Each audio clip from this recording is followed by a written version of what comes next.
Order, and welcome to this session of the EFRA Select Committee, where we're pursuing our investigation onto UK trade policy, particularly how it impacts on food and agriculture. We're very pleased to welcome Anthony Mangnall from the Business and Trade Committee, bringing his expertise and insight, and very pleased to welcome two ministers, and Deborah Morrison, who was my private secretary when I was Immigration Minister, so Deborah is well known to me and is formidable, as I recall. I think it's probably the first occasion we've had to congratulate Sir Mark Spencer on his knighthood, and very well deserved. Yeah. So, but if you'd just like to very briefly introduce yourselves for the record, and then we'll get on with the questions. Thank you. Starting with Minister Hands, if we may. Right, I'm Greg Hands, Minister of State for Trade Policy at the Department for Business and Trade. Mark Spencer, a Farming, Food and Fisheries Minister at the Department of Environment, Food and Rural Affairs. Thank you, Sir Robert. It was a privilege to work for you at the Home Office. Deborah Morrison, Deputy Director for Tariffs, Rules of Origin and Negotiation Strategy at DEFRA. Welcome all. I think we'll probably start with Sir Mark. Evidence we've heard already to this inquiry has raised repeated concerns that the UK does not have a coherent trade strategy for food and agriculture. Partly, I think, fueled by the fact, I think very early on, they were very keen to get a deal over the line for Australia and New Zealand, and they possibly could be accused of making it up as they went along to get that deal over the line, to demonstrate that we could negotiate deals. I mean, is there a coherent strategy, or is it very much on a country-by-country basis? So, I mean, I think that's a bit unfair, to be honest. So I think clearly we could be accused of not being as public about that as we could be, but I think we do have a strategy in that clearly we want to make sure we exploit as many opportunities for UK PLC, for UK farmers and producers around the world as possible. We also want to make sure that we secure our own food security through trade deals, to make sure that we are cooperating and working with our partners around the world to make sure that food supplies as a free trading nation flow in both directions as freely as possible. And I think we can demonstrate that actually by the work we're doing to introduce food attachés around the world, to build those links and build those relationships. So I think we do have that strategy. But of course what we'll never do is write a document out which says this is what we want to achieve, this is where we want to end up. Because I think in those circumstances, when you do try and do a free trade deal with another country, if you're not careful, you disadvantage yourself by setting out what you want to achieve before you get into those negotiations. I mean, it's like playing a game of poker with your hand open to the opposition. Well, I think that would be a mistake, wouldn't it? And I think the broad thrust is to gain as many opportunities for UK food and drink exporters as is physically possible, but also to make sure as a free trading nation that trade flows both ways, so that we can make sure we are food secure as a nation and get that balance right between what we produce here, what we can produce here, and what we want to operate in terms of importing other quality foods from around the world. Turning to you, Greg, I mean, many stakeholders sort of worried because we've not published even a sort of broad brush trade strategy, that they're concerned about some of the sort of animal welfare and environmental and other concerns. And although you've made it clear there's a red line on chlorine washed chicken and hormone treated beef, which always gets in the newspapers. I mean, are there other red lines it might be helpful to publish as part of a strategy, just to reassure those who think that we might be engaged in a race to the bottom in terms of standards overseas, things like palm oil, for example, which people are concerned about? Well, thank you, Sir Robert, and thank you for your committee. Thank you for the invitation to appear with you today. And I 100% agree with Minister Spencer and his approach. I think it is clear what the UK trade strategy is. You don't always in government have to publish a 500-page blockbuster document to see. I mean, the Prime Minister's open letter to British farmers in May last year, I think, shows where the Prime Minister wants us to take agri-food trade. If I might, we also do publish an export strategy as a department, which doesn't look at specific trade negotiations or what we're seeking to get out of trade negotiations. It talks in a much more sort of immediate sense of what we're trying to get for UK exporters and for UK food and drink exporters, agri-food exporters within that. And that, I think, is the right place for the strategy to be, rather than a trade negotiation strategy. You know, what are we looking conceptually to? What does the UK do well? What are we looking to sell more of? What are we looking to export more of? Where does government provide that support for exporters, rather than setting out a negotiation strategy? If I might just add, obviously, before each FTA negotiation, we do set out in what's called the bundle what our objectives are for that negotiation. Again, those are very high level. You know, it would not be in our interest to say we are seeking a TRQ of X millions of tons of this, that, or the other, in the broad brush approach on the trade negotiation strategy. But when we do an FTA, we set out clearly what the negotiation objectives will be for that individual negotiation. Barry wants to just butt in briefly. Thank you very much, Chair. I understand what you've said, Minister, and indeed what the Chair himself said about not revealing one's hand. But would you agree that in those countries like the United States, where they actually have a mandate which sets out very clearly what the negotiators are going to do and indeed are required to do by Congress, that can actually be extremely helpful in their negotiations, because they can, when a request comes in from the other side, they can simply say, so sorry, we can't do that, it's not in our mandate, and our mandate is specifically against that. Well, I think Mr. Gardner raises an interesting point, but I might just counter and just say that every country, every party in the world of international trade does approach things slightly differently.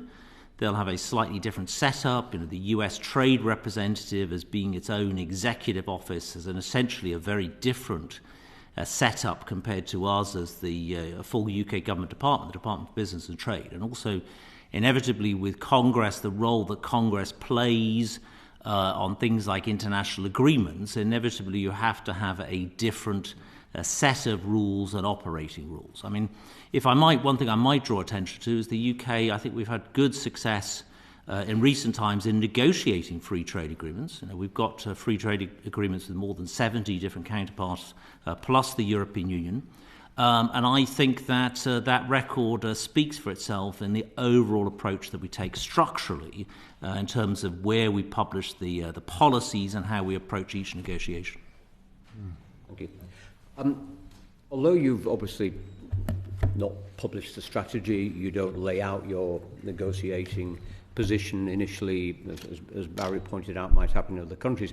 We do, of course, have precedents set by other deals like the one with Australia and New Zealand. And in some ways, is that sort of lowering the bar a little bit? You know, some of the generous TRQs that were given in those situations, some of the concerns expressed by farmers that might maybe undermine some of the markets here. I mean, does that sort of, in some ways, send a clear message out to other countries that we're negotiating with that actually they don't need to play hardball, because if they just get the same sort of deal that New Zealand and Australia got, actually that's quite a good deal for them, particularly the big agricultural exporting.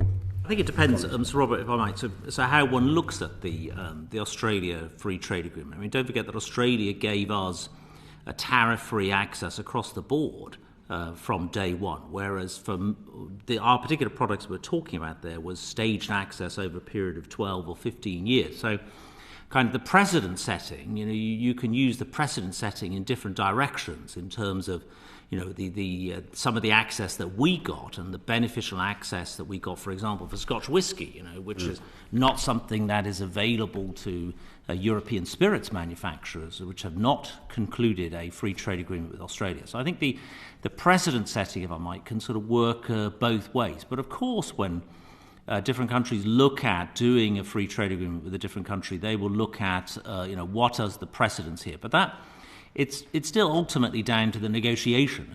It doesn't necessarily weaken or strengthen your negotiating hand because every negotiation is ultimately different. You've got a different series of offensive asks and a different series of defensives with each counterpart, depending on what they produce, what sort of tariffs they have to start with, what their other trading arrangements are. So I don't think it need impugn on the unique nature of each free trade agreement negotiation.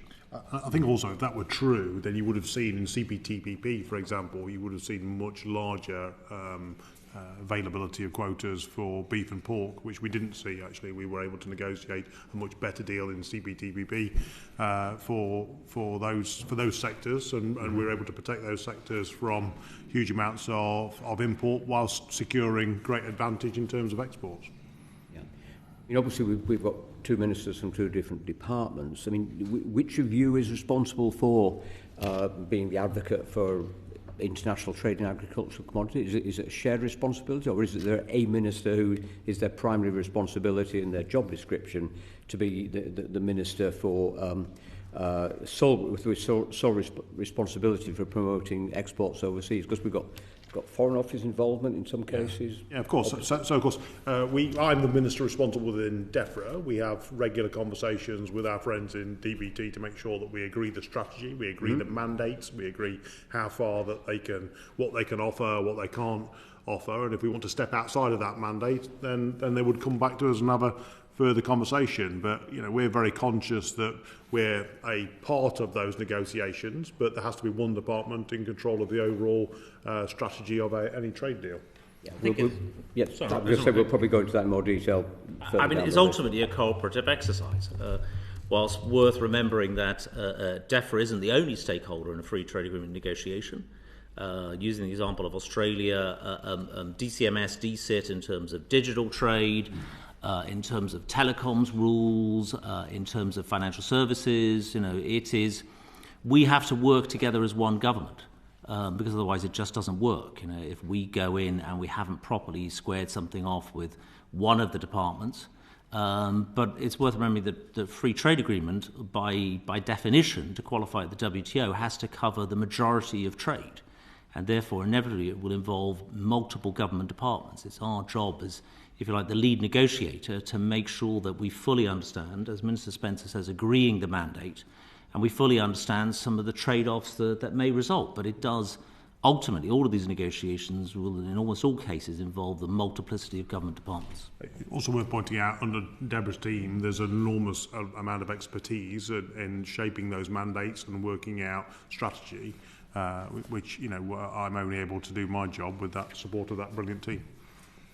We've had some unprecedented shocks to global trade in all sorts of commodities, particularly agricultural commodities, the invasion of Ukraine, problems in the Red Sea, potential other global issues,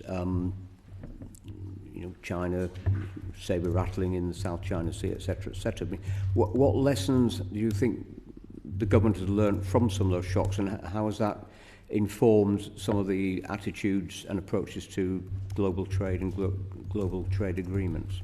So I think, again, it's reaffirmed the necessity to be a free trading nation, to make sure that we build as many networks of trade as possible around the world, so that we can, of course, make the most of those marketplaces that are elsewhere, but also to try and insulate ourselves from those global shocks by working with friends and neighbours around the world, and not being afraid to call on those relationships in those moments of crises. And I think that's the right strategy. I suppose that's the right way to go forward. But it does demonstrate that actually how important food security is, but also that if we put all of our eggs in the basket of domestic production, we could be... I hope they're free range, by the way. Quite, but we could be exposed, if you like, then to a disease or weather event that would mean if we'd not got those relationships of trade, we'd be exposed. And if you put all of your eggs in the trade basket, then clearly global events can affect you in that way. So the right thing to do is to get that balance right between domestic production and free trading arrangements with friends and neighbours around the world. I might just add to that. Minister Spencer, absolutely correct. I think it's a question of diversifying your counterparts, diversifying your sources or potential sources.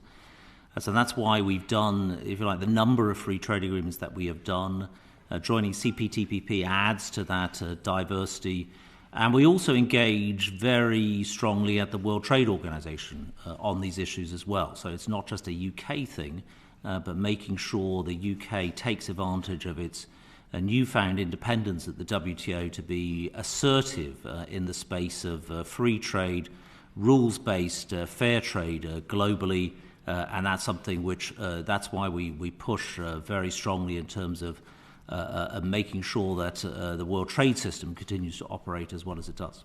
Yeah, the UK's just moved up the league tables to be the fourth biggest export. In fact, I'm surprised it hasn't been mentioned already by our witnesses, but to what extent is agricultural export part of that situation? Or is it a drop in the ocean and something that sort of is in a sort of a lower league than things like, you know, financial services and motor cars and all those other things we export?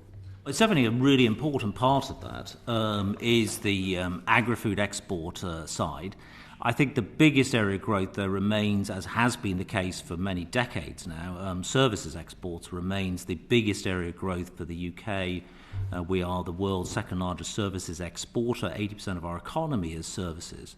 But that doesn't need to come at the expense of goods exports at all. And you know, I think we do a very good job, Minister Spencer's department in particular, for promoting our agri-food export capability. We've got a lot of people in place around the world doing exactly that. It's a very important part of our economy. It's often overlooked, the food and drink sector, the processing sector. There are a lot of jobs reliant upon that. It's also a huge part of the economy, and I think that also presents itself as a huge opportunity for the UK to go and sell that brilliant product around the world. And you know, we've got some really strong brands, of course, not least of all Scotch whisky. Salmon is also a huge export market, but you know, things like Mr. Kipling is a very strong brand, for example, which you wouldn't be recognised as being, you know, UK only, because they sell that product all over the world, as far as Australia. The point I was sort of working round to is there a danger that, given that agricultural exports are a small part of our overall export market, that maybe in negotiations they could be sort of traded off, or as some might suggest, sold down the river because of the more important sort of low-hanging fruit that's so much more important? I would definitely refute that, if I might, Sir Robert. I can promise you that the stakeholders that we engage with often the most are in the food and drink sector, and I would, if you were to say to an organisation like the Scotch Whisky Association that the UK government does not pay sufficient attention to them, I think that they would dispute that. So it is a really, really strong part of our offer and our offensives as well, as seen in current negotiations, for example, with the Gulf and with India. It's a big, big part of our offensive approach when it comes to getting market access. I think India's our second biggest market for Scotch whisky after France. Yes, that's right. And it's got very, very high tariffs of up to 150%. Nobody believes that France is our biggest whisky export, but there you go. Cheryl. Thank you, Chairman. This question is for both of you, but Minister Spencer, I'll start with you. How are DEFRA and the DBT working together to promote and protect UK agri-food, and consider the trade and consider the trade-offs between agriculture and other sectors? I'm thinking perhaps a trade-off with the automotive sector, for instance. Yeah. So I would see that as being a fundamental part of my job. So it would start with the process of myself sitting down with Deborah's team of civil servants, working out as we enter into the start of any trade deal what we would like to achieve, what we're willing to give away to achieve those ambitions. We would then sit down with the DBT team and explain those ambitions, what we would like to achieve, what we're willing to give away. And I think it's quite important that we have those conversations privately behind the scenes, that we both understand where we're coming from, understand our limits, if you like, of where we will go to, and then unleash the brilliant negotiators to go and achieve the best deal that they can. So I agree with that. I think we follow, first of all, there's, I think, very cordial relations between government departments, particularly in recent times. I would add to that we follow a proper due governmental process, right rounds, agreeing a mandate. That is the best way to approach this. There shouldn't be any surprises. We do, obviously, in the heat of a negotiation, have to move sometimes quite quickly. but in my experience of having probably overseen more free trade agreement negotiations than possibly anybody else, I've seen DEFRA moving quite quickly in quite a cooperative way, and we all do when it gets to the business end of a negotiation, where basically you're kind of accelerating, instead of moving from rounds which take a week, round 6 for another week, suddenly you're kind of pitched into sort of like the tunnel where you're getting there. That can put quite a lot of stress on the whole organisation, but I think we do well in that space. Thank you. And what impact has the dissolution of the Department of International Trade had on cross-government coordination on trade policy, and what mitigating structures have you put in place? Well, that's a very good question, Mrs. Murray. As somebody who's served 3 times in this role at the Department for International Trade and now once at the Department for Business and Trade, I might be best placed to answer that. And I think, without sounding too nostalgic about it, DIT was a very sort of lean machine, if you like, that was dedicated very much to trade negotiations. And I think the merger with Bays, which I also served as a minister for a year, I think has got big advantages. You understand, because they are literally in the same room, a lot of your sectors, particularly when it comes to industrial sectors. They are in a part of the same department. Business, we do outreach obviously to business on a continuous basis, and that can obviously include the overlap with agriculture business, agri-food, and so on. So I think it comes with big advantages, the merger of the department. But I don't think it has materially impacted our relationship with other departments, which I think is the heart of your question. So we interact most significantly probably with DEFRA, but also with DCIT when it comes to digital trade, HMT when it comes to financial services, DFT, DFE when anything specific education, transport involved in as well. I don't think it's had any noticeable impact on our interaction between government departments. It's a badge on the door at the end of the day. It's about the people involved, and I think we've got the same relationships and the same operating model, if you like. Deborah, you worked under both. I don't know have you noticed any difference? No, as Minister Hand says, it's been very seamless from the perspective of the government departments that work with DBT. We work very closely with our colleagues. I speak to Minister Hand's officials on a daily basis, and it's been helpful in that we can take that whole picture across, for example, goods where I work, across agri-food goods and manufactured goods as one collective team in the negotiations. Thank you. And Minister Spencer, one for you now. How are the significant changes in domestic agricultural policy reflected in the government's approach to international agri-food change? So I think trade, sorry. Yeah, so I think it actually presents us with a real opportunity, because I think some of the things we're doing in terms of moving away from the old EU subsidies regime into sustainable farming incentive does present us with a huge opportunity to say to the rest of the world, look at what we can achieve here in the UK, look how we're producing some of the greatest food anywhere in the world, but doing that with a smaller environmental footprint, with improving biodiversity at the same time. I think that is something that consumers around the world would want to embrace. I think it's something that is a real advantage to us in selling our goods to other parts of the world. And I think we're not shy from exploiting that opportunity. Our welfare standards are very high. That's what consumers want to see. Our standards in terms of pesticide use are part of some of the tightest regimes anywhere in the world. People know that when they're buying British food, it is of the highest quality, of the highest welfare standards, produced in a way which is the safest anywhere in the world. So would you say that there's an opportunity for greater integration of domestic policy decisions in trade objectives? Yeah, I think so, because of course along with that comes that sort of soft power as well to lead the world in the right way. And I know you mentioned palm oil, so in the CPTPP negotiations and deal, we were able to give the Malaysians a nudge in the right direction to make sure they're thinking about combating deforestation.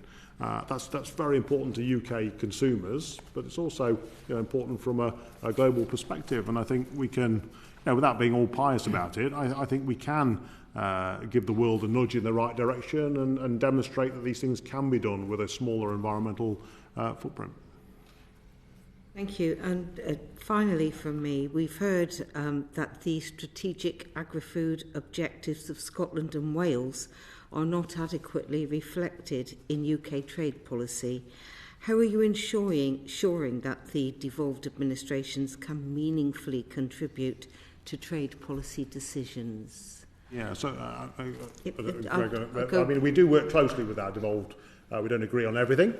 We occasionally disagree on things, but we do have regular conversations and make sure. And of course, I mean, I mentioned Scottish whisky earlier. Scottish whisky is obviously very important to Scotland, and we work very closely with the Scottish Government to make sure that we're going into bat as robustly as we can on behalf of that sector. Thank you. I might just add to that, Mr. Murray, although I'm noting that there's not a member of the committee from one of the devolved nations. It appears that I think there is an SNP member who may not be here, but in my experience, I have run, couldn't tell you how many, interministerial groups on trade with the 3 devolved administrations that I've run over the years.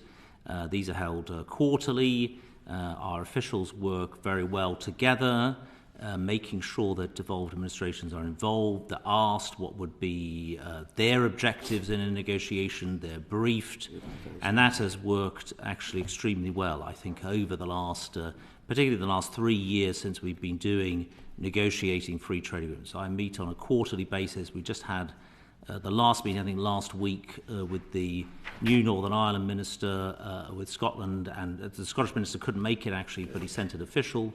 And with the Welsh minister as well. So that works pretty well, I think.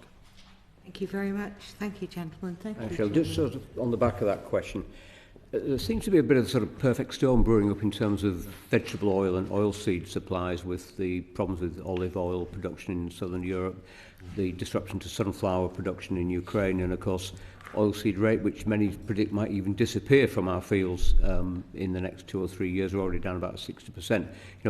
Is there a strategy in terms of making sure we do have adequate supplies of vegetable oils, and would that unfortunately be on the back of more palm oil being imported? Of course, we do consider these things, and we consistently model and record what's happening in terms of plantings to different crops. I think this year is quite unusual, as you identify. There is that perfect storm brewing, given the weather patterns that we've seen and the inability of farmers to plant winter crops, which has seen quite a reduction in terms of winter wheat and oilseed rape. I think most got their rape in July before the storm really broke, didn't they? It was the cabbage flea beetle. So I think it's something that we will, of course, continue to monitor. There's also pressure on olive oil within Europe and yields of olive oil. So it's something we are alive to and something which we'll obviously continue to monitor. Thank you. Barry, yes. If I may again, thank you, Chair. I really appreciate it. Minister, I was very interested to hear what you said about the very close cooperative working with the devolved administrations and how you felt that was working well. The evidence that we received from the Scottish Government, I'm afraid, would not necessarily back that up. They were of the view that Scotland didn't support the UK's decision to phase out tariffs on lamb and beef in the FTAs. They wanted differentiation of cuts of meat in the interim TRQs to shelter UK prime cuts from competition. And indeed, that was something that this committee noted when we were looking at the Australia agreement, that there was vulnerability there. Because, of course, we'd concluded the negotiations on a tonnage basis, a weight basis, rather than on a cuts basis. And that is really significant, particularly to those farmers. So they were quite explicit in saying they didn't feel that the UK government's approach aligned with its priorities. How would you wish to respond to that criticism? Yeah, so I mean, I think I was clear. I did say we didn't agree on everything, but we do have conversations with them on a regular basis. So we agree on quite a lot, and of course, you've cited Scotch whisky, which of course is by far our largest, 6.2 billion, I think it is, or something like that.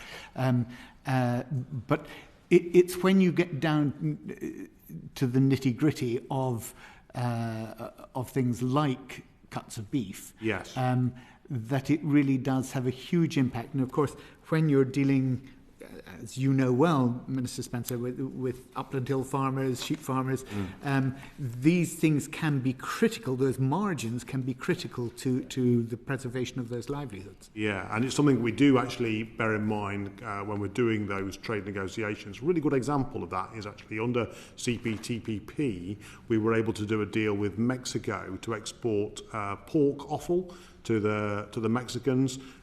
It's not something that we eat here in the UK very much, but actually it brings that carcass balance to the UK pork sector. And I think, as you indicate, getting that balance right between what we consume here, which part of the animal we consume, and what we can export to other parts of the world is a really good opportunity for those trade deals. It's something that we've pushed quite hard and we've had some success on. It's the same for chicken. We tend to eat breast meat in the UK.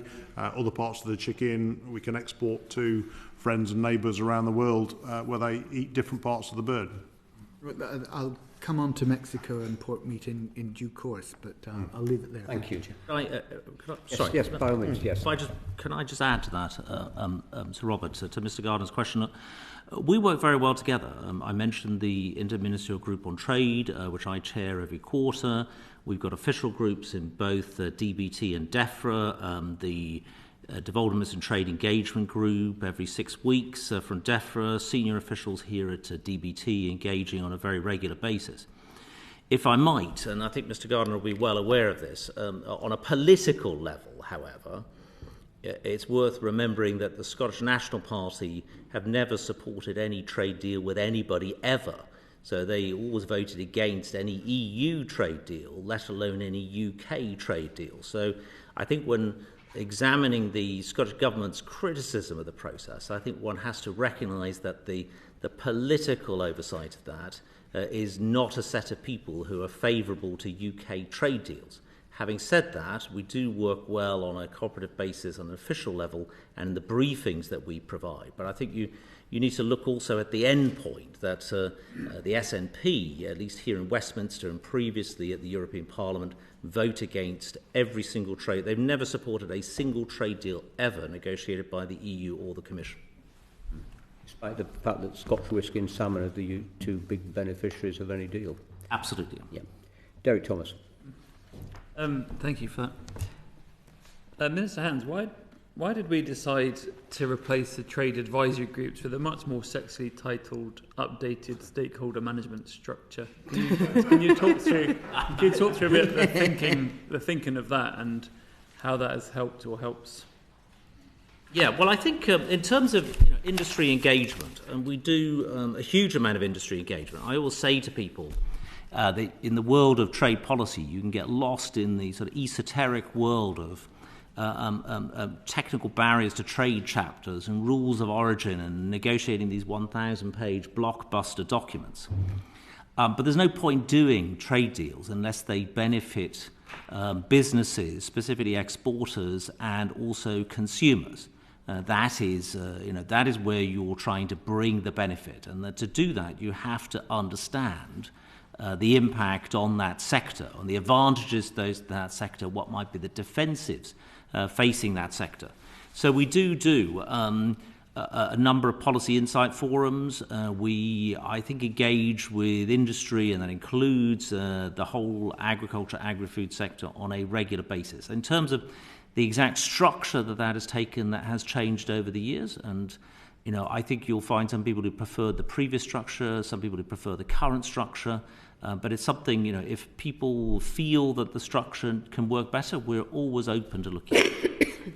Would you say that the new structure is more effective in engaging the agri-food sector that you referred to? Well, I think that's probably perhaps a question better put to them. But I feel we've got a good relationship, and I think it goes right from the top of government. I think the Prime Minister's got an excellent relationship with the NFU, and that is reflected across DEFRA and DBT, that we engage on a very regular basis with the sector, and that might be obviously DEFRA leads on the sector, but I think in DBT, I think we're all quite happy that DBT engages with the sector directly as well, as we do with other sectors. You know, it's important for us to understand cooperatively across government what the needs and desires of the sector are. We're led to believe that Australia and the US, for example, the USA, might have a more integrated approach where people in the industry and the sector are much more closely aligned or engaged in the process of negotiating FTAs. Is that fair? Do you think we could follow some of the examples of these countries? Well, I think it's. I mean, to be honest, Ms. Thomas, I mean, we're always keen. We always look across to see what other countries do, which is, if you like, one of the nice advantages of being in the world of international trade. You can, when you sit down opposite numbers, you know, it's important for you to understand the structure of their system, because it helps you to understand, you know, where they're coming from. If they say this is a really important issue for our stakeholders or for our Congress or for our Parliament or our Assembly, whatever it is, you know, you need to understand that. So I don't know whether the UK is in a worse position on this. You know, I do think that, you know, we have a coherent approach, and we have, I think, negotiated really well over the last few years. The mere fact we have the free trade agreements with more than 70 countries, plus the EU, plus CPTPP, I think shows that we are more than capable of holding our own and prospering in the world of international negotiations.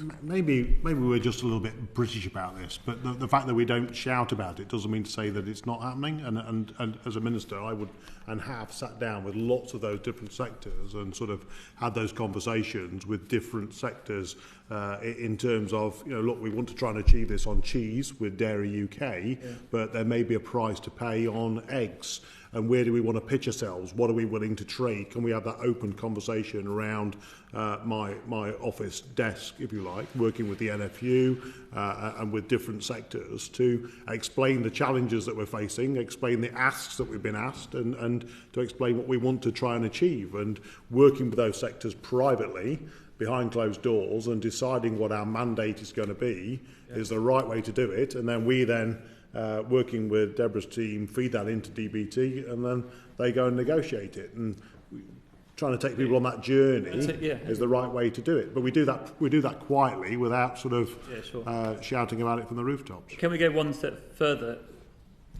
When you actually have a trade negotiation delegation, would you have business and trade representative groups on that delegation, or would it just be?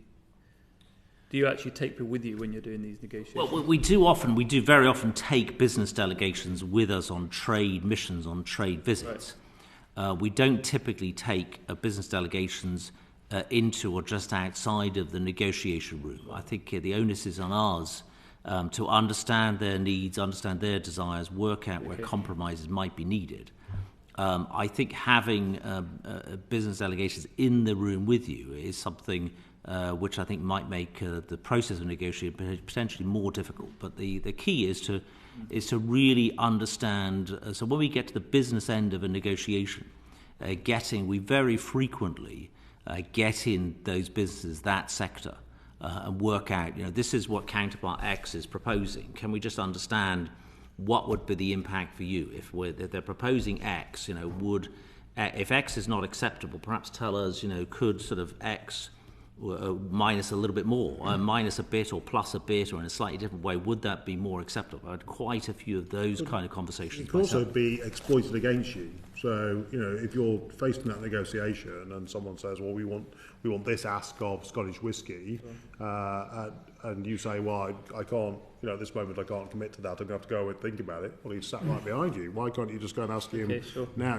Having that ability to say, in slower time, just need to think that through. I've got stakeholders I need to go and sell that to. Give me a moment to go and reflect with my team, and slowing those things down at that moment can often be an advantage in that negotiation. Mr. Hand, so far you've been very complimentary about Minister Spencer in every question almost. Are you in full agreement with him about that being less British and needing to talk more and advertise more the fact that how closely business and trade are engaged in the discussion before you go to... Because the problem is we're constantly attacked, government is constantly criticised for maybe not having people around the table enough. But what we're hearing is that they are there, we're just not talking about it enough. In my experience, lobbying groups wouldn't be lobbying groups if they were ever 100% wholly satisfied with everything, Mr. Thomas. At which point, they cease to be a lobbying group. If you're a group that says we're 100% satisfied with everything there is across all government departments and everything, so of course they will ask for more, or that is completely natural. What I do think in the UK is that we do work well with businesses, with the business representative organisations, as well as individual businesses. We reach out to them and I think do a pretty good job of understanding their needs and some of their defensives as well. Great. Thank you for that. Thanks. Thanks, Terry. Just sort of following from that, you think maybe one of the problems is in terms of the perception of farmers in particular, that they don't hear the good news about exports, but they hear a lot about the concerns, particularly if there's an election for the president of the NFU ongoing or something like that there's a lot of people saying what the negatives are. Do you think maybe we should be a little bit more on the front foot in terms of saying, look at these fantastic exports that we're achieving? I mean, British lamb onto the continental market has always been a fantastic success story, but most people don't seem to know about it. British lamb to the US as well, which of course is another achievement which is not always widely recognised. As I say, offal to Mexico, the ability to trade with lots of those partners. There have been some huge successes, but I think we live in a world where bad news often sells more newspapers than good news. Now, we do our best, we do our bit, we try and stick out those press releases, and we do celebrate those wins. I mean, you might not know, but this week is actually British Beef Week. I've been out this morning promoting top quality British beef. I think we can all do a bit more, and I know that this committee also celebrates and supports great British produce. I think we've all got a responsibility, both as stakeholders, as the department, and as government, to try and big up and celebrate all that we do as UK food producers. Thank you. Every week's British Beef Week in the Goodwill household. Oh, there we go. Neil. Thank you, Chair, and thank you, Ministers, for being before us today. And I hope in British Beef Week you had a steak sandwich for breakfast, Minister Spencer. I just wanted to get now on to impact assessments and trading information. Now, currently, the government produces impact assessments for each individual trade deal in the negotiation stage and considers the effects of agreements across many different sectors of the economy, and agri-food is represented in a number of categories.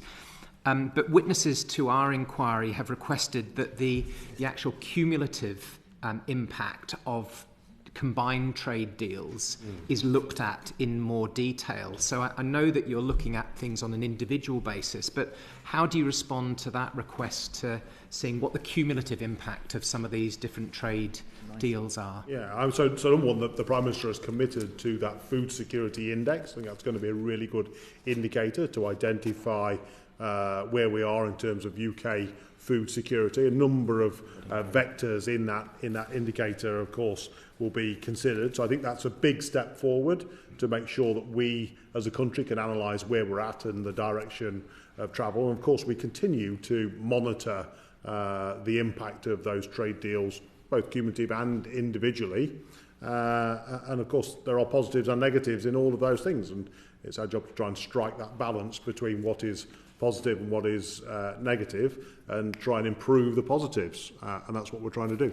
Separate to the food security index, which is something we very much as a committee welcome, we asked for it on a sort of annual basis to have a snapshot as to where the UK is on food security. Are you saying then that the cumulative effects of some of these trade deals will be looked at in the food security index, but is there another way that they'll be looked at as a separate piece of work that potentially you might publish, or is it done on a bespoke individual trade deal case-by-case basis? I think we do actually do it collectively in that I think it's quite difficult to extrapolate the impact of an individual trade deal, in that you can set a quota for a product to be imported into the UK. That doesn't necessarily mean to say that that quota will be fulfilled. And there are a number of examples in the Australia-New Zealand trade deal where we have allowed imports of certain products, and we haven't seen that volume of product or anywhere near that product come to the UK. I think another example would be CPTPP. There was some criticism about egg imports coming from Mexico, which we've allowed in that trade deal. Now, Mexico hasn't exported an egg anywhere. They are net importers of eggs. So that, whilst you could extrapolate and add up those numbers to say actually that's going to have an impact on the British egg industry, the facts actually are very different from that, because no eggs will be coming as part of that trade deal, because that's not how the market has responded. Thank you. If I could pivot over to you, Minister Hands, in terms of some of the methodology in terms of impact assessments. The Trade Modelling Review Panel, chaired by Professor Tony Venables, recommended in 2022 that additional approaches which could improve the sensitivity and usability of the impact assessment methodology. Has your department looked at those recommendations, and is there any plan to adopt any of Professor Venables' recommendations? Well, it's a really good question, Dr. Hudson, and it is something which, frankly, DIT previously and DBT now, we're not entirely satisfied with some of the modelling, the conventional modelling on free trade agreements. We think that it is traditionally very sort of gravity-based, very proximity-based. And when you look at free trade agreements sort of in the more recent history, it's too early to really assess UK free trade agreements. Australia and New Zealand only entered into force in May of last year, but traditionally underestimate the benefit that free trade agreement has made and the increase in trade that can occur. So I think it's something which we keep an look out for all of the time. I think if I might just return to your first question that you posed to Minister Spencer, it's also always worth remembering that free trade agreements are only sort of part of the picture. A huge amount of trade takes place outside of that particular free trade agreement. It might be trade under WTO rules, it might be trade actually using the UK global tariff, which is unadjusted for any free trade agreement. It might be trade that takes place using a WTO quota rather than a quota that's in the FTA. So it can often be difficult, even if one could see the cumulative impacts, dissecting which impact is down to which quota or due to which tariff change, as well as the read across between different FTAs. I mean, you could take a product, for example, which we're not a primary producer of in this country, rice. When I negotiated the UK-Vietnam free trade agreement, we negotiated a slightly larger increase in quota on Vietnamese rice. Was something that we needed to do to get the deal across the line. And then it was like looking at, it's obviously not displacing UK production, but where if there is an increase in imports of Vietnamese rice, is it likely to come at the expense of whom? We might do some modelling on that, and that might again read across. But these quite complex areas to identify that a specific change in a specific FTA has led to the specific increase in that product being imported. Thank you. That's very, very helpful. And you've both today mentioned that the trade agreements, it's a two-way process. There's benefits to the UK producers in terms of the export market, and equally so we can fill in gaps that we don't produce here potentially. Just to both of you, how effectively do you feel that the government is identifying the potential export opportunities for our fantastic UK agri-food sector? I mean, you've talked about the food attachés, there's cross-government working, we have things like the annual Farm to Fork Summit at Downing Street as well. So how effective do you feel that we are in identifying the opportunities and then banging the drum for our fantastic UK producers? I think there's always more we can do, but I think we have made huge strides actually over the last few years, and we are now starting. Some of those attachés have been in place for 2+ years, we're actually starting to see the benefit of those relationships now. Can you articulate some of that in terms of what benefits you are seeing from them? So in terms of understanding the challenges within the country, because I think some of that is cultural, and if you don't understand those cultural challenges, you can never open the door. Lots of it is about relationships and making sure that you're putting yourself in the right place to sell that product. So, for example, tomorrow we've got a huge team in Barcelona at a fish fair. It's the largest actually fish expo in the world. A huge team out there selling Scottish and UK fish to the world to build up those trade contacts and to make sure that we can put fish buyers and fish sellers in the same place to shake hands and sell UK fish. And you're comfortable, we keep coming back as a recurrent theme, that the cross-government working works well with the Foreign Office and the Trade Department and DEFRA to say, look, these are the opportunities. Are we all in the same room talking about the same issues? Yeah, I mean, I think if you accept that you are brilliant, then you've stopped striving to be better, haven't you? So, I don't think we're in that place. I think we're always looking to try and improve our performance and find more ways and better ways to sell more products. So. We're not complacent, but I think we do acknowledge we've made some significant progress. Okay, and I'll pivot over to you, Minister Hands. Focusing on an area that this inquiry has perhaps highlighted, an area where we're perhaps not so brilliant, is one of the sort of potential fragmented nature of import and export information.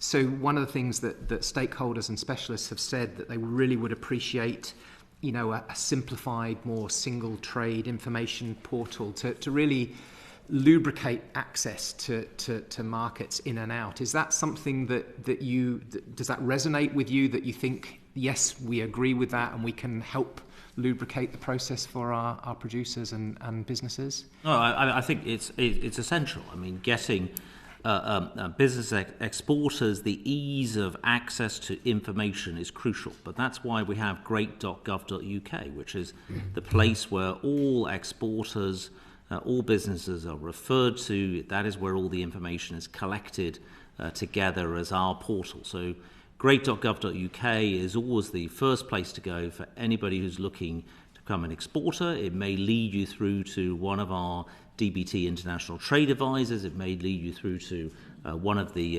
DEFRA agri-food people at Post around the world.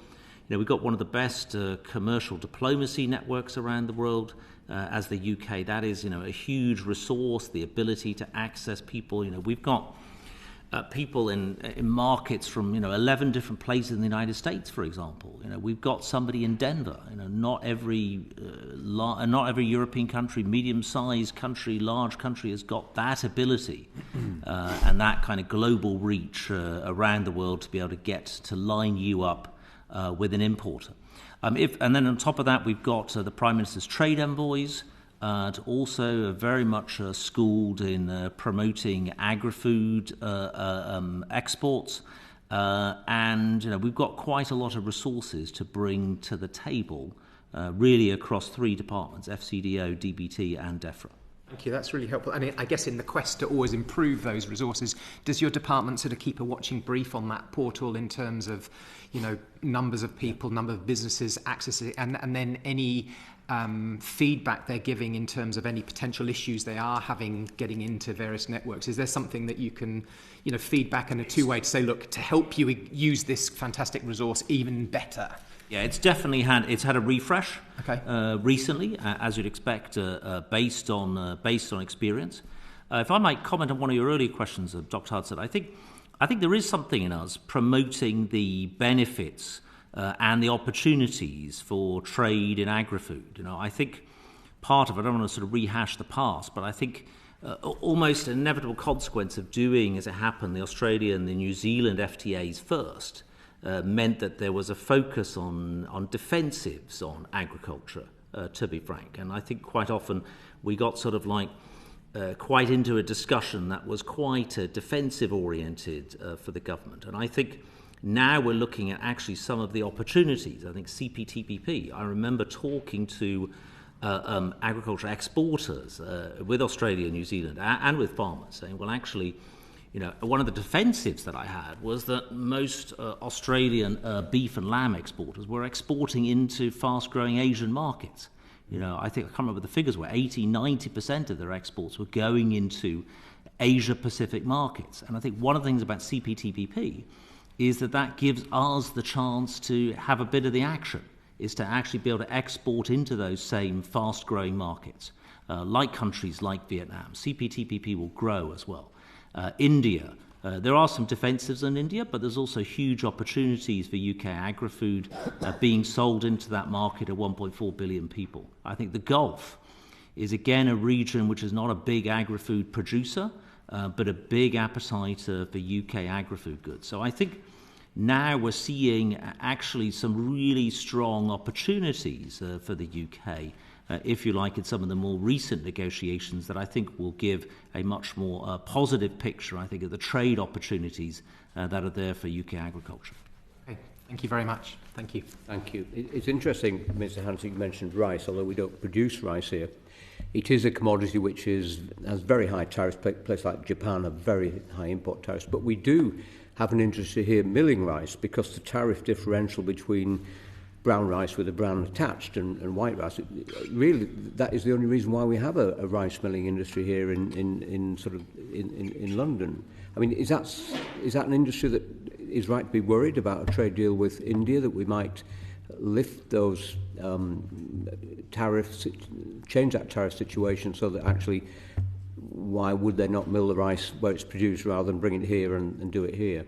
Yeah, well, we're very aware of this, and certainly DEFRA and ourselves are very aware of the UK industry. I can't really comment on a live trade negotiation, but that is something that we're aware of. Obviously, the other key stake, if you like, on something like rice will be, although we're not a primary producer, quite often we import rice from developing countries, and we have to think about, if we do offer a bigger quota to a developed country, whether that importation might come at the expense of one of our developing world partners. Is also actually there's a bit of foreign policy and a bit of development policy involved in some of these questions as well, that we offer tariff-free access to many rice producers around the world who sell their rice into the UK, and it's important for us to be able to import that rice. And if we were to take more rice from a developed market, that could come at the expense of that developing market. So there are a number of issues. I mean, you quite often get, as you know, Sir Robert, quite often people will write to you saying, well, why don't we just let in everything of all this stuff the UK doesn't produce, like rice being perhaps a good example, or olive oil? And the answer is it's more complicated than that. Because of some of the trade preferences that we have for developing countries, and also the fact that sometimes there's a UK industry built around that good, not just in terms of the primary importation, but in terms of what happens to that good when it arrives in the UK. Thank you. Turn to our guest, Anthony Mangle. Thanks, Robert. Do you have the trade figures for what we've exported to Australia since the trade agreement came in, specifically in beef? Yeah, hold on a second, Mr. Magnell. I'm looking at beef in 2023. Bear in mind, of course, Australia and New Zealand, those trade deals have only entered into force less than a year ago. But beef last year, or over the past year, used 20% of their quota, 1.4 kilotons of the 7.1 kiloton quota, and Australia used 1.7 kilotons, 8% of their 20.6 kiloton quota in 2023. So 20% for New Zealand, Australia 8%. Sheep meat, New Zealand did not use any of their quota under the FTA, and Australia used 3 kilotons, 20% of their 14.7 sheep meat quota, kiloton sheep meat quota. Right, and their beef, and Australia's beef export to the UK was last year 1.7 kilotons of their 20.6 kiloton quota. Okay. Forgive me, the reason I'm asking is because the perception of the way in which the Australia trade agreement was conducted was that farmers lost out in favour of services. And the Minister in his opening statement made a point about saying it was fantastic because we had open access to their markets from day one. And the challenge that I think a lot of people see across this country is, can our farmers scale up to recognise the opportunities for entering into those markets? And that, to me, is one of the biggest challenges that we've faced as members of Parliament in discussing the trade agreements. and whether or not they're a benefit in rural and coastal communities and whether or not we can take advantage of them. So, I mean, just from that perception, it's, I was trying to think of the sort of comparison. It's the comparison that the Minister's making, saying that we've got open access from day one and they've got a 15-year scale up on TRQs, is a little bit like standing at a very expensive restaurant, knowing that you can walk into it but not actually afford any of the dinner or any of the lunches or anything that's on the menu. Maybe I need to work on that one. But I'm just trying to get to the sort of bottom of whether or not you think that we were able to give correct and timely information about the benefits of these deals to those who would most likely benefit from them at the start. I think, if I might, I think that's a very, very good question. I think, Mr. Mangle, if I remember correctly, I think I did a Zoom meeting with your farmers in relation to, I think, the Australia and or the New Zealand trade deal. We did do a lot of outreach. But it was sometimes a challenging environment. And I think in terms of the sequencing, and I'm not criticising the sequencing, but I think it made kind of doing Australia and New Zealand first, and you remember also there was trade negotiation with the United States at the time. I think a lot of farmers, if I might, sort of saw this as being more of a threat than an opportunity. And I think now we can sort of see as we go further into other opportunity markets, I think people will get a more balanced view of what are the impacts and the opportunities of trade. So, Minister Spencer, do you agree with that? Do you think farmers are taking advantage of the Australia trade agreement and are able to scale up and start exporting in greater numbers? And what do you project for the rest for 2024 and 2025 in terms of beef and sheep export? So I think, number one, we should recognise that actually, as a country, we import beef. We are a net importer, so opportunity to export beef often is not taken up because there's more opportunity to sell it to UK consumers, and we also have a group of consumers in the UK that are very keen to consume British beef ahead of any foreign beef. So I think there is opportunity to scale that market up in future, but we've not really been able to take advantage of that because of the domestic situation which we find ourselves in and the quite high price of beef in those markets. If I'm a British, and I am a British beef farmer, by the way, I should declare my interest. I've got a ready market on my doorstep of consumers that want to buy my product at a high price at this moment in time. So I'm not looking to export that product because I've got a very ready market here at home. Now that doesn't mean to say that we can't, as a nation, try and find more opportunities and improve and increase the amount of beef that we're producing here in the UK, because actually we're doing that in a way which is often more environmentally acceptable than it is in other parts of the world. And I think, that does bring opportunity in itself, in that once countries start to measure the carbon footprint of their production systems and compare that to UK grass-fed beef, then actually there's a huge commercial advantage to that. I mean, I guess we use this example in other areas, but let's just take the oil industry for one instance. So we're allowing ourselves to say we should carry on drilling oil in the North Sea because we're near-shoring the oil production. We're not producing enough beef for us in this country. So why are we not just trying to scale up our own production to meet our demands rather than allowing imports that are produced to a different scale and standard from Australia to come over here? Yeah. Well, we are, and that's why we are investing in UK farmers and the Sustainable Farming Incentive. We're giving out grant systems to improve the way in which they manage their slurries, the way in which they improve their housing. All of that is there to buy equipment to try and make them more productive. We are investing in those farmers to invest in their own business to make them more productive. It's something I'm going to come on to later on when we discuss the EU, but from the 30th of April, the common user charge is coming in from the EU, which is going to hike prices on imports that we're taking on fish, meat, dairy products. I just wonder if either of you want to comment on the impact and what we should be doing in terms of trying to find a way to either alleviate those costs, which are going to adversely impact small businesses, or whether or not we need, and I think the justification so far has been that the common user charge will help us build very effective border checks. So number one, we've already recognised that challenge, which is why we've put a cap in place. Which is what, £140? Yeah, and I think it's five. I think it's 5 items. I think is the maximum. So that helps SMEs particularly, because I don't want to see those excessive charges put on small and medium enterprises.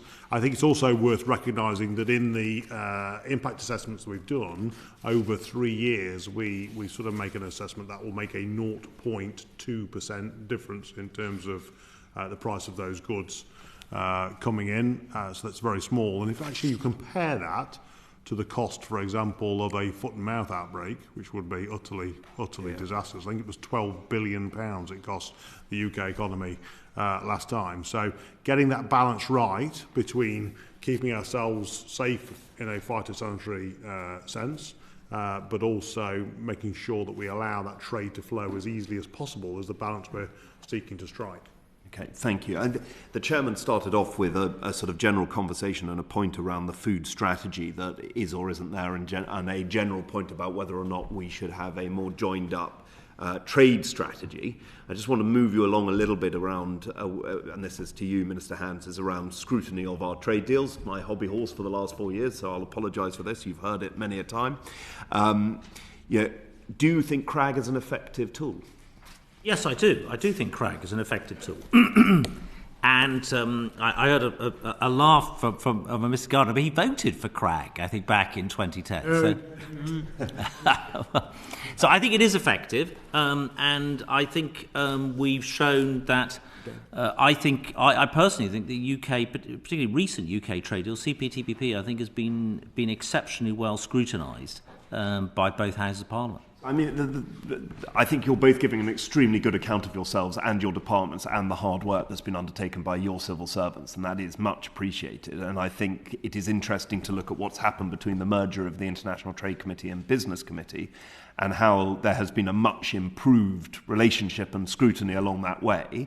However, I would still argue there's a little bit more to go. And so I kind of want to cast your mind back, because whether or not you were in the department at the time, I can't remember, but you have been there so many times, I'm sure this will have come across your desk, is that we wrote a report in 2023 on parliamentary scrutiny, saying that the government must strengthen its commitment to granting a post-negotiating parliamentary debate, ensuring that one is granted if requested in a timely manner, making parliamentary time available. The government's response to this was that the government will seek to ensure debates can take place if one is requested. When was the CPTPP debate? So, you are correct, Mr. Mangle, in that there was not a general debate on the CPTPP deal within the CRAG period. However, we were always clear that it depended on the availability of parliamentary time and the usual channels in the usual way. However, what I would say is, again, looking at CPTPP, I mean, there were 4 debates in both houses on the deal. There were 2 oral statements. Sorry, forgive me, let's be very clear about that. Those debates were on the terms and legislative required changes to enact CPTPP. That was in addition. There was no general debate on CPTPP. There were within general the debates CRAG on CPTPP. And then, of course, we had the legislation, which you've just referred to, which, of course, had a second reading debate in each house, a third reading debate, had an extensive committee stage in both houses, report stage. Now, that is on the specific legislation. I think you're on the Bill Committee in the Commons. You'll know that the specific legislation was on very specific aspects of CPTPP. But this is not a deal which has been under-scrutinised. I mean, 16 written ministerial statements, 5 different select committees have taken evidence about CPTPP. This is something which, never gets a pre-existing deal. So one could see the deal in advance, if you like, dating back to when it was signed in 2018. I don't think it's an under-scrutinised thing. The challenge I put to you is that you are saying that CRAG is working well, and yet a core tenet of CRAG is not taking place. So how is it working? Well, because under CRAG, you can always pray against something, and that is perfectly within the scope of the opposition or anybody else in Parliament to bring that debate in that way. But I wasn't particularly, forgive me, I wasn't particularly coming on to the vote. I was coming on to the fact of actually just having the debate within the CRAG process. I don't make any secret of this. I am extremely pro-trade. I'm extremely pro the deals that we have signed. I want to stand up in the chamber during the CRAG process and say to my constituents, these deals are good. So I'm not coming at this from a sort of an aggressive point of view, but I'm also making the point that if, God forbid, we weren't in government, would you not want to have more rigorous rules and tools in place to hold the government to account with its own trade agreements? I think what I would say to you, Mr. Mangle, is that you had quite a few. I think you participated in probably more CPTPP days than anybody except possibly me.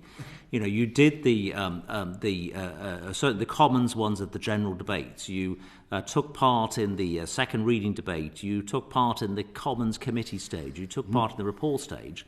You know, there's been quite a few debates on CPTPP, is my point, even if there wasn't a specific CRAG debate given, and that was due to the lack of availability of parliamentary time earlier this year. Very grateful for you, because flattery will get you everywhere with me on this. But I'm not bemoaning my lack of engagement at all. Actually, I'm bemoaning the lack of engagement of Parliament, and that to me is the challenge. Is that if we are to improve that understanding of the trade agreements that we are signing, if we are to understand the way in which we negotiate our trade agreements, of which there is more parliamentary buy-in, then surely you have to encourage greater cooperation within the chamber of the House of Commons to get more members of Parliament to turn up. And in doing so, you do it at a point where it is still meaningful to the process before ratification takes place. So I think I can, as a former business manager, I think I can say that you obviously have to strike that balance as a business manager as to what Parliament may want to debate and what colleagues across the House may want to engage in. I think if you were to offer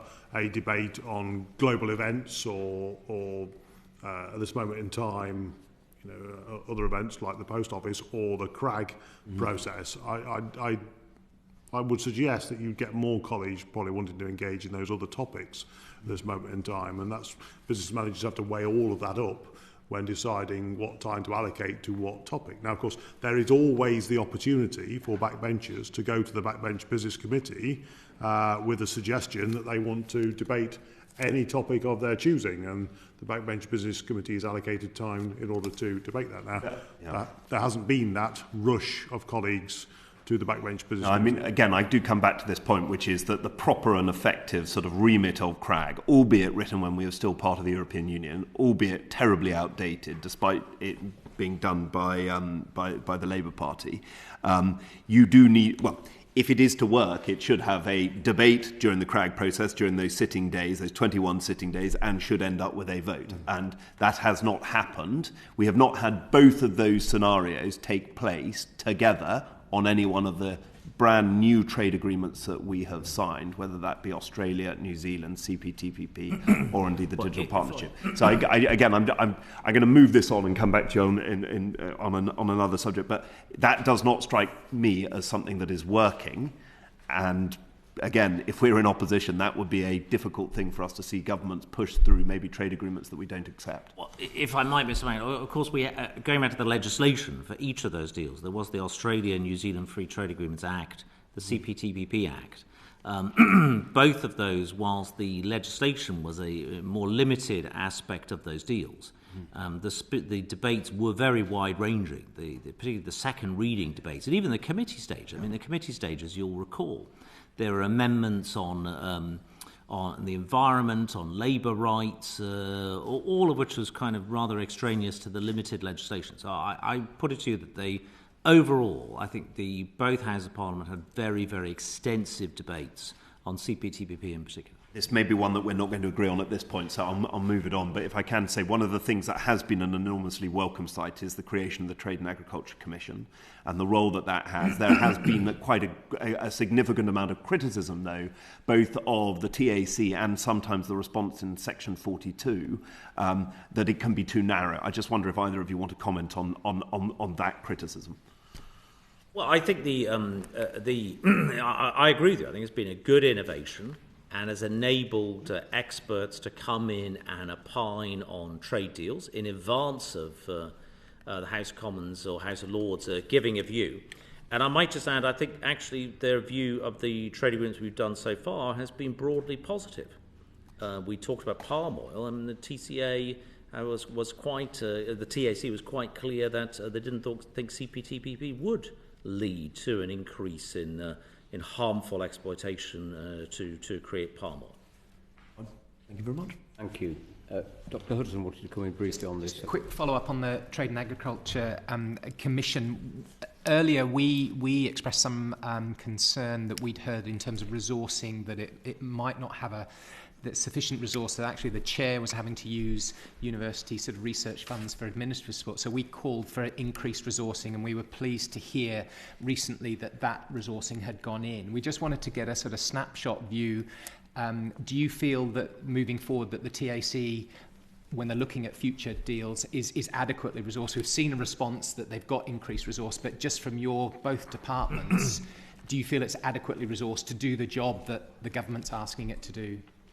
Well, to be honest, Dr. Hudson, I've not seen or had any recent interaction on this topic, which makes me feel that it might not be a problem. But I think I better write to you in terms of where we are at the moment on resourcing on the Trade and Agriculture Commission. But nothing has come across my desk to suggest. I mean, that's encouraging. It's just it's an important mechanism in terms of scrutiny and doing assessments. So we just need to know that it's match fit as we move forward into new arrangements as well. But that would be helpful if you could follow up. I think if I could, Sir Robert, write to the committee between us, or whichever the most appropriate part of government is, on resourcing of the Trade and Agriculture Commission, just where we are at the moment. I think. Thank you very much. That's very helpful. Thank you. If anyone watching at home's confused what CRAG refers to, it's the Constitutional Reform and Governance Act, which sets out a statutory period where Parliament can scrutinise trade deals. And obviously, as Mr Magnus said, it wasn't necessarily followed to the letter, although we've heard from the Minister, I think the spirit of that scrutiny possibly did happen, but it's just to clear that up. Barry. Thank you, Chair, and I think we should have Mr Magnell back with our committee more often. I'm not helping my career, Barry, if you say that. Can I just pick the Minister up on one small point? I think he said, of course, it was open to anybody to object within the period, and therefore to produce such a debate. But of course the objection doesn't actually necessarily entail that a debate would follow. It simply entails that the government has to go back to the beginning of the 21-day period. I just thought that was important to correct the record on that. But, Mr Spencer, I wanted to focus on standards, and particularly the core standards that we've talked about many times, SPS, sanitary and phytosanitary standards, but animal welfare standards and environmental standards, which this committee, in fact, the chairman wrote to say that they should be a precondition of liberalising tariffs on agri-food products in our trade agreements. Now, the first Trade and Agriculture Commission, they recommended the same. The National Food Strategy recommended the same. The Climate Change Committee recommended the same.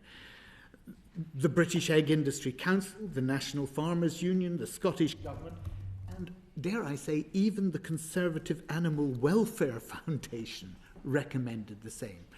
Why did the government not agree? What do you know that all of those bodies have failed to understand? Yeah, so I think, number one, we've been very clear on a number of products where, the Prime Minister has been explicit that we won't allow hormone-treated beef, for example, or chlorinated chicken to be imported into the UK. So it's possible to do it in that sense, but we do have to recognise that climates are different around the world and production systems are different around the world. So let me give you a very simple example.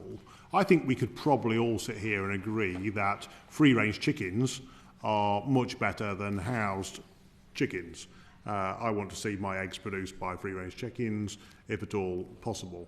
But if I were a chicken in Canada... All are chickens housed at the moment. Well, they're out again now. Right. So if I were a chicken in Canada where the temperature is minus 40, it would be pretty challenging to be a free-range chicken in Canada at minus 40. Now, I put it to you that it would be unfair then to ban Canadian eggs or Canadian poultry on the grounds that they didn't keep their chickens outside. That would be unfair. And I think we just need to recognise that climates and systems around the world are different. So we need to take an objective view as to how strict we can be. And that is the danger of writing those rules in a flat sense. What about mulesing, the process that's used in Australia for some sheep? That's one that is very concerning, and obviously we import lamb from we simply Yeah, the skin as well as the. So I think, you know, if I were an Australian, I would say to you that it's illegal to import or produce foie gras in Australia, but you Brits allow it to be imported into the UK. You're not meeting our standards. So we do need to recognise that there are different standards around the world, and not to...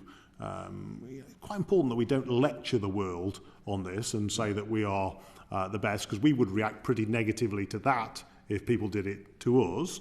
But in a soft way, using our soft power and our influence, try and lift the bar as much as we can by demonstrating what can be achieved in terms of welfare and in terms of our environmental footprint. Do other countries have core standards? So I mean, I don't know the answer to that, because I'm not across all of the detail of their trade policies, whether all other countries have those standards. But I think we have clearly lines in the sand which we will not cross, but we're also flexible enough to recognise that systems are different and climates are different.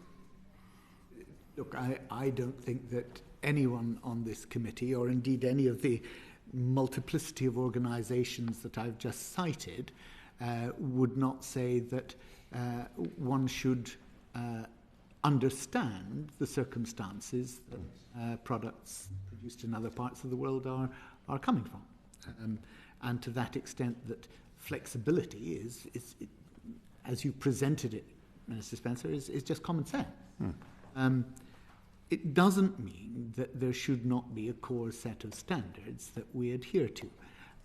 It's possible to frame regulation in such a way, to frame those standards in such a way as they capture minus 40 degrees in Canada and other different contexts.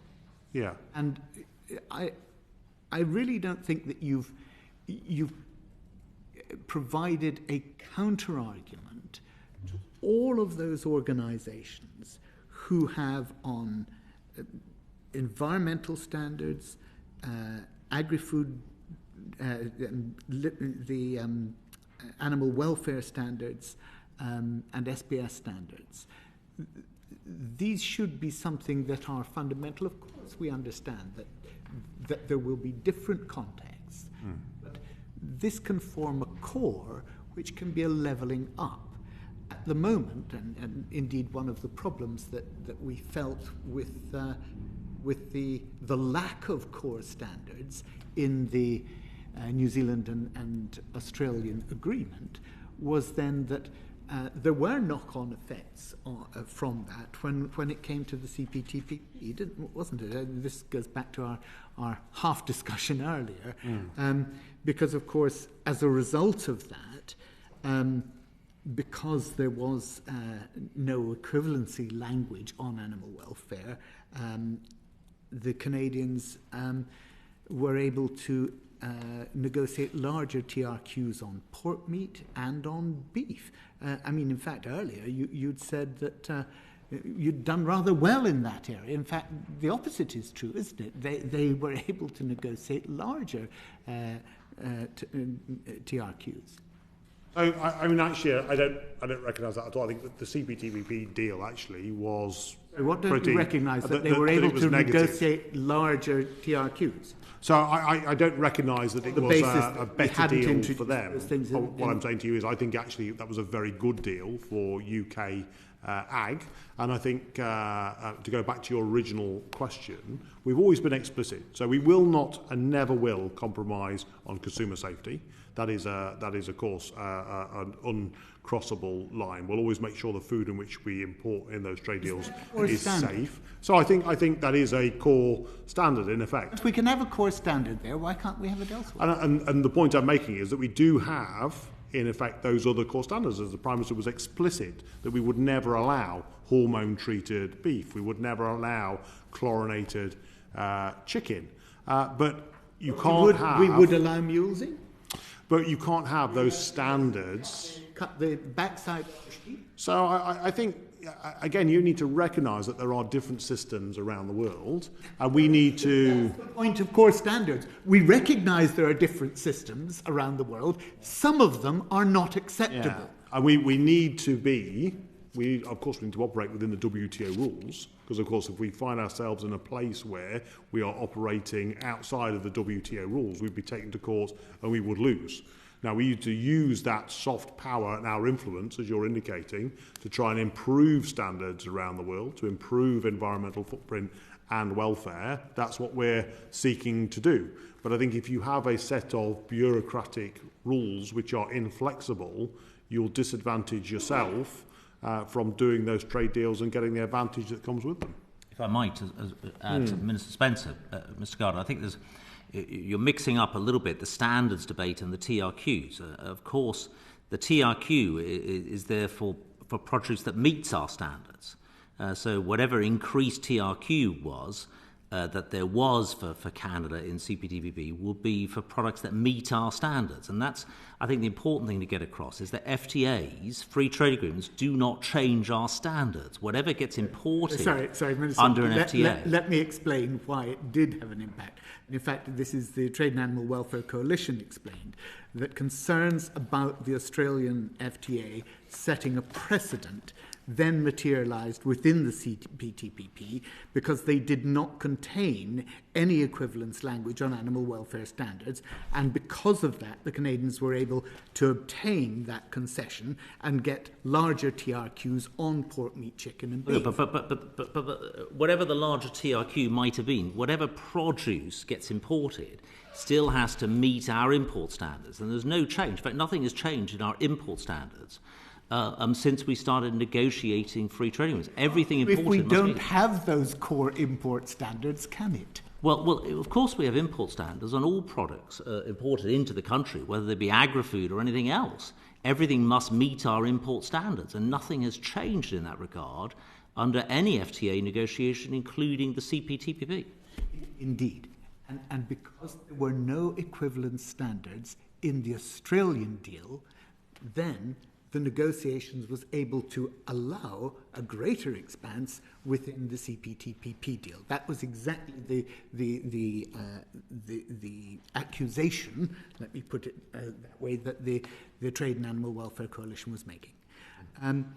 Look, let's move on, because we've talked about standards. It seems to me that what you're trying to do through the consultation on fairer food labelling is to try and, in effect, introduce standards by the back door, and to put the onus onto the consumer to enforce the standards that the consumer likes or dislikes, right? Usually a retailer in between who will also have their own standards. Well, indeed, and often what you'll have is if sales are going into the restaurant trade, for example, there'll be no way of knowing what was on the label in the first place, necessarily. Now, you've looked at country of origin labelling and method of production labelling, and obviously method of production labelling is particularly relevant here. But it's a five-tier label system that you're talking about.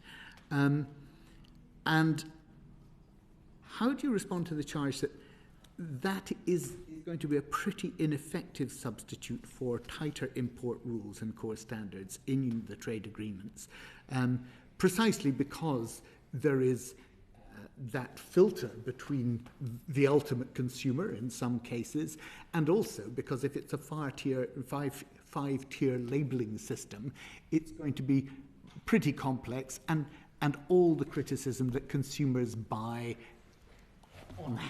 on habit rather than necessarily going and looking at all the labels all the time. Yeah, I mean, I'm not sure that's. I mean, I think free-range egg production is the best example of that, where once the consumer understood and once the consumer was informed, they made that choice, and we've pretty much seen egg production in the UK move towards the free-range model, driven solely by consumers.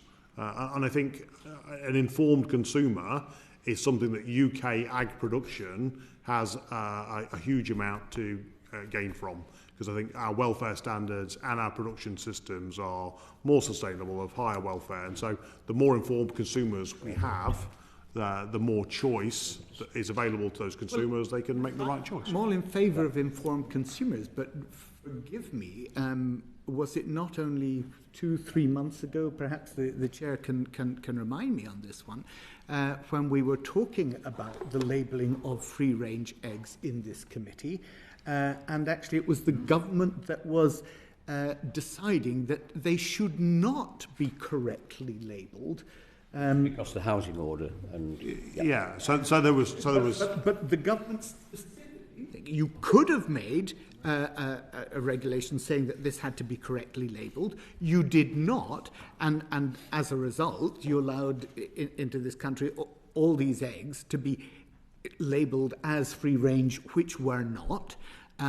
And the consumer, you kept in blissful ignorance. So it's a bit rich now to come and say to me, well, you know, it's a wonderful example of the consumer seeing what's going on and making its choice. I think you're conflating lots of issues there. We should be clear so that people watching this understand what happened in those circumstances. We're in the middle of an avian flu epidemic. It was very important. Was quite right. That's right. Quite right. That's right. And so there comes then a question of, after what time period a bird is housed, does it become not a free-range bird?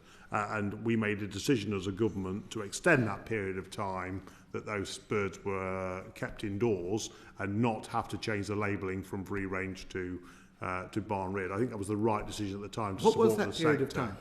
The period of time was 16 weeks was the maximum. We decided to extend that period of time, and so now, we're out of avian influenza, so we're back to the status quo. Well, at the time we didn't know how long the epidemic was going to continue, and so it was a rolling. You were prepared to extend it for an indefinite period, and have the consumer not understand that those chickens were not free range, but quite properly. Yeah, because of course those egg producers were under severe pressure from avian influenza through no choice of their own. Were they keeping those birds inside? And I think we did distinguish between those people that were forced to keep those birds inside and those that were could have done that through labelling, Minister, but you chose not to. So I think that would be overcomplicating the challenge in a very difficult situation. But I know we're not here to talk about the labelling of free-range eggs, but I think that the point is we want an informed consumer. We want them to make the right choice, and I think what we've seen throughout the sector, we've seen retailers and processors make the right choices when the consumers are informed. You'll be aware of the Which research that found that most participants didn't believe that labelling was an effective way of managing food standards and quality in the long term, because they said food buying is habitual, so people don't pay a great deal of attention to the labels. People don't feel the need to scrutinise labels because they trust UK standards, which is a good thing. And the language on the labels isn't always clear, and it's impossible to fit all the standards onto a label to make an informed choice. Now, here we're looking at a label that's going to have 5 different tier systems, which will be quite complicated for the consumer to understand exactly what's going on. So you really think that is a viable alternative to just setting those core standards?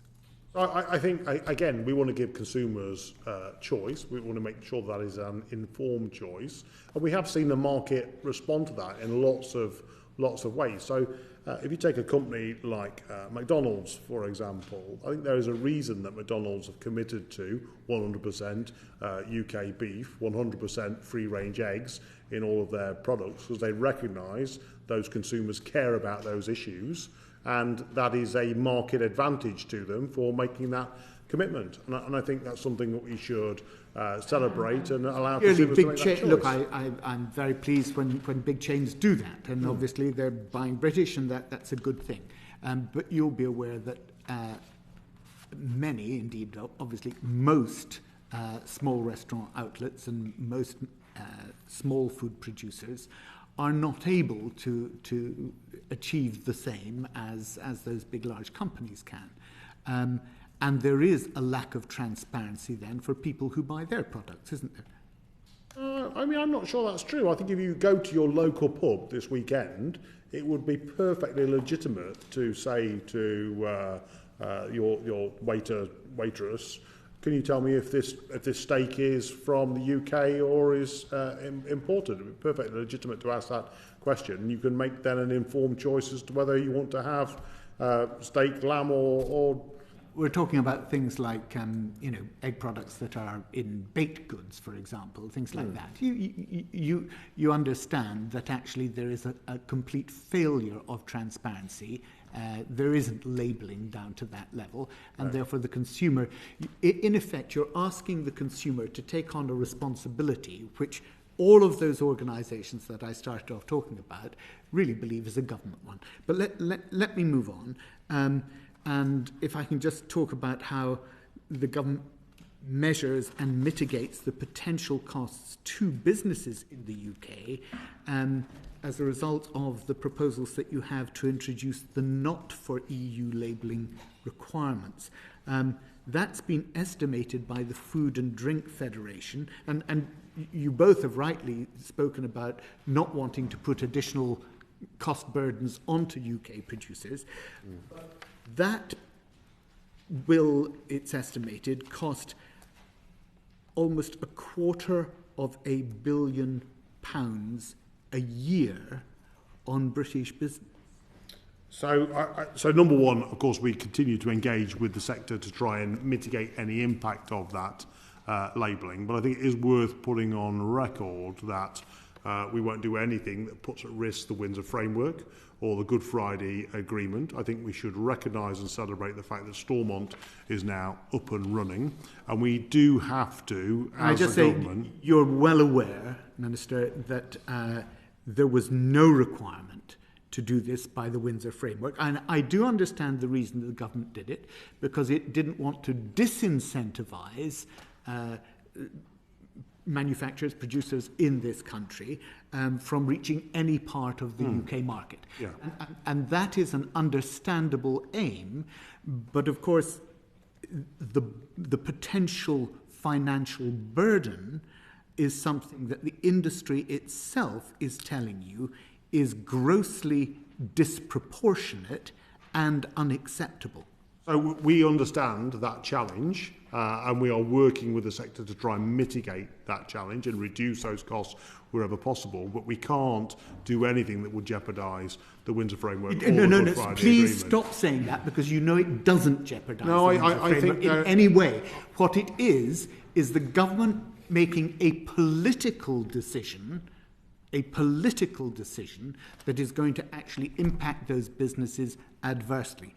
So clearly there is a political decision to make sure Northern Ireland feels part of the United Kingdom, to try and keep that trade flowing as freely as possible. Do you believe that labelling all food products that we produce here as not for sale in the EU will make people in Northern Ireland feel better about the Windsor Framework, Minister? I think what I'm saying is that they are very, very delicate issues, which are probably way above my pay grade as a Deborah Minister, that we need to get right and get that balance right, in that we do want to make sure we don't cause political unrest within Northern Ireland, but we allow Northern Ireland consumers to benefit from the same great products we do in England, Wales and Scotland. It's a decision taken for party political purpose. No, not party political at all. Political purposes. Political purpose. Rather than... Barry, we have had evidence that certain goods were not available in Northern Ireland because of the need for the additional documentation. I guess they're not for EU.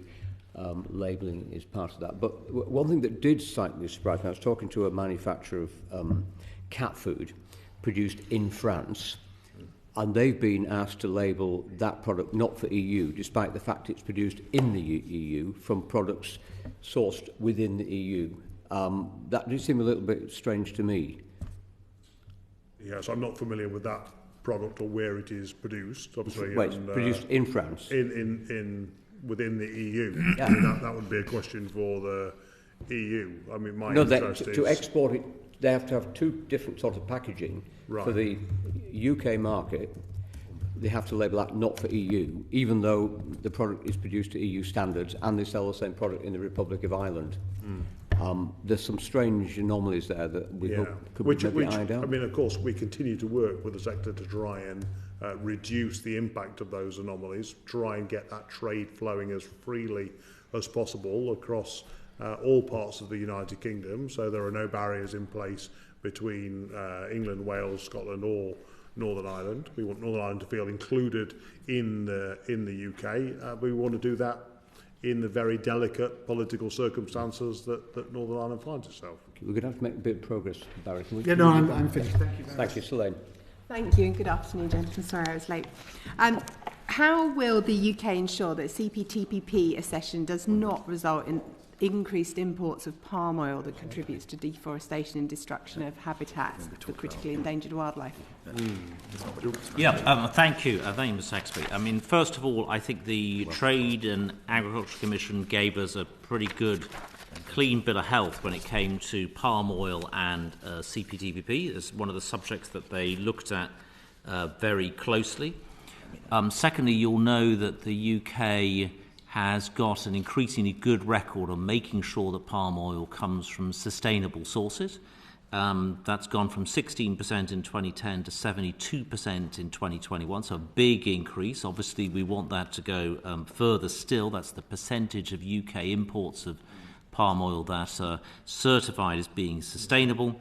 And we also, which I think Minister Spencer mentioned earlier, we have a joint statement of forest and sustainable commodity production with Malaysia showing real commitments there to make sure that palm oil is as sustainable as possible in the market. So I think there is quite a lot going on there to improve the situation with Malaysia. I might also add, of course, Malaysia is one of the big opportunities in CPTPP. Previously, there was no free trade agreement between the UK and Malaysia, so the ability to sell in agri-food produce into Malaysia is one of actually the big benefits of CPTPP at the same time. Thank you. Is there anything you wanted to add? No, I mean, I think it's actually, again, a demonstration of where our soft power can improve things. I think we've been able to give the Malaysians a nudge in the right direction through that trade deal, and doing a joint statement actually has moved them faster than they would have gone.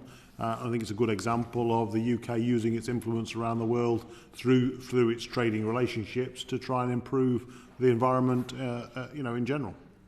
Thank you. And coming back to you, Minister Hans, why were the trade negotiations with Canada paused in January, and when will you resume those negotiations?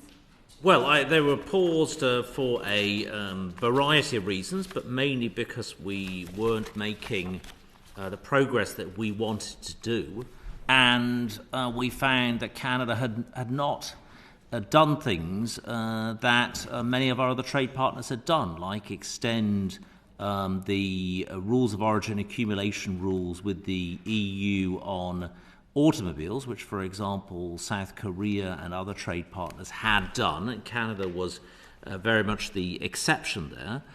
But we stand ready to recommence those trade talks. We have a trade agreement with Canada. Canada is a party to CPTPP, which we're hoping to have enter into force in this country later this year. So we have a good trading situation with Canada. It's not like we don't have a trade agreement at all. We have the existing deal, and we have CPTPP membership. So it's not a gloomy position, and we stand ready to restart those talks. Thank you. And so how will you respond if Canada continues to insist on the UK reversing its current ban on hormone-treated beef as part of a trade agreement? Well, we've been absolutely clear in the Prime Minister's statement last year by ourselves in DBT, by Deborah, that the UK will not be accepting hormone-treated beef into this country. There's a cast iron guarantee of that, which I think Canada have actually always understood. Thank you. And Minister Spencer, how is the government supporting UK cheese exporters who have been negatively affected by the expiry of temporary UK access to the EU quota for exports to Canada? And how far will CPTPP accession make it up for this, given concerns over Canada's manipulation of its CPTPP dairy quota? There are some opportunities in the CPTPP for dairy producers, but we also continue to look for the other opportunities in supporting through our attaché network and with other trade partners around the world to try and find new opportunities. And I think we are starting to build a reputation for having good quality cheese that other consumers around the world want to buy. There's been examples of where we're now sending Stilton to the US. So we have some really strong brands in the cheese, in the cheese world. And mention Wensleydale at this point. Yeah, and I'm sure there'll be other bids from other members for their own local cheese. But I think it does demonstrate actually the passion that we have for UK dairy produce and the opportunities that brings. And whilst it is disappointing that we've lost that opportunity in Canada, it's actually, I'm sure, even more disappointing for many Canadians that enjoyed consuming that cheese. Now, of course, they can do that through other means, through general trade, just not through the free trade agreement that we could have negotiated, or through the existing EU or the old EU quota. Thank you, Chair. Thank you much. Barry, did you want to just pick up something? Yes. Oh, sorry, did you want to come in before, Barry? Please, I'll come just on the back of this yes. CPTPP question. Yeah, I just wanted Minister Hands just to quickly just touch on global Britain and our soft power, and we have the highest animal welfare standards and production standards in the world, and we've talked today about being able to nudge our friends and allies in a similar sort of direction. Now, one of the key issues and a really positive side of the New Zealand and the Australian trade agreements was the insertion of animal welfare chapters, which was an excellent provision. Now, the CPTPP doesn't really have bespoke animal welfare chapters, and we're coming into that arrangement after it's been set up. But I'm aware that these treaties are then every 5 years will be looked at. So is there scope with Global Britain Soft Power to say, now we're in that club, can we try and insert some animal welfare chapter mechanism to allow us all to move in the right direction in terms of where we stand on values and animal welfare and production standards? Well, I think, Dr. Hudson, you ask a very, very valid question. There is a review of CPTPP by the existing parties and by the members currently taking place this year. I would encourage people to participate and to feed in their views. The UK, of course, is not yet a party to CPTPP. That will come later this year. But we will take an active role in the 5-year review. Obviously, we're not currently members, so but it might give us an insight, a different insight on joining, and that's certainly something I'll bear in mind. Thank you. Thank you. Harry. Yes, could I, Minister Hands, just ask you to give us an update on the India trade deal? 14 rounds so far, and we were originally hoping for it to be concluded by Diwali. Now, Diwali, like spring, seems to be a movable feast when it comes to, given that it was the Diwali 18 months ago, not last October. Are we still waiting for spring this year? Well, indeed. Yes, I think we're due a response, actually, by spring, aren't we, Chair? But we've now seen the Indian government go into an election period, which obviously makes it very difficult for them, and theirs is a very long election period of, I think, three months. So it'll make it very difficult to conclude that deal within that election period. Thereafter, it could well be that we are then in an election period. What do you see as the sweet spot within which a UK-India trade deal might be landed? Well, I think if I might, Mr. Gardner, it is, of course, you're right, India is currently in an extended pre-election period. No, the election started, actually. Yeah. Yes, sorry, but in terms of before the result of the election. Indeed, yeah. And it wouldn't be right to comment on what is a live negotiation, but you'll know that the opportunities in doing a free trade agreement with India are huge. A market of 1.4 billion consumers, which quite often has exceptionally high tariffs of 150% on whiskey, 125% on autos. these are big opportunities for us, but also you'll know that India is also aware of that and won't always be will sometimes be a negotiation partner who approaches these things in the same way we would look at what are the benefits for the Indian economy, the benefits for the Indian consumer. So it is a live negotiation, but I would just stress the opportunities there, and particularly I think the UK agri-food sector. India imports £21.7 billion worth of agri-foods annually, less than 1% of which originate from the UK, and I think that will give you an idea of the opportunity for UK agri-food exporters. I'm sure you know that I'm a wholehearted supporter of concluding that trade deal. I just wondered if we had any idea when the sweet spot for delivery might be. But look, let me move to more widely to look at the FTAs that are going to be concluded. You will be acutely aware that the Paris Agreement is now in its ratcheting phase for NDCs, for its nationally determined contributions. And increasingly, as we negotiate trade deals, it will be important to consider how countries are faring in terms of their obligations under the Paris Agreement. How do you see us incorporating those concerns into future trade deals, perhaps with the GCC? Well, I think we have had some successes here. You'll know that the Australia Free Trade Agreement has got a comprehensive environment chapter in it, and for the first time Australia has written into a free trade agreement the Paris Agreement, which I think is helpful. We will obviously different negotiations with different counterparties may have different results. But it is one of our key negotiation objectives is to make sure that there's good, strong, positive language on climate. So, Robert, forgive me. I have a statutory instrument which I meant to deliver very soon. So, okay, I'll leave my questions right there. Okay. Well, I think my final question probably will be able to be answered by Minister Hans. So if you like to go on. If that's okay, it's at 4:30, so I'm conscious I've got sort of 8 minutes to get to the other committee room. Yeah, well... Sincere apologies for having to dash that's early, perfectly in order. We've all been on these committees and we know how strict the whips can be. I have to go too shortly, Sir Robert. We have been almost 2 hours. Yes, so, yeah. Okay, well... If you could commit to not giving Minister Hans more than another hour, I'd be... Sorry, yeah. Cheers. Friends like that. In fact, we're on to the last question. Final question, yeah. Yeah, final question.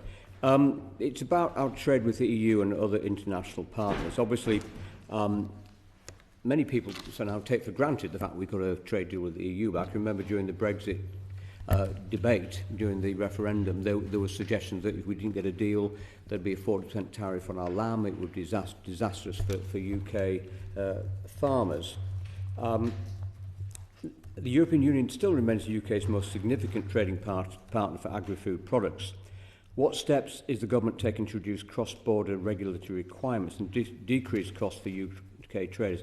I'm particularly thinking about the situation through Dover and the border target operating system, which is supposed to go live, I think, on the 30th of April. Well, I think, to be honest, Sir Robert, I think that would have been a question better put to Minister Spencer, because I think the border target operating model, and particularly in relation to agri-food, is a lead. The Cabinet Office lead overall of the border target operating model, and DEFRA will lead on the agri-food aspects.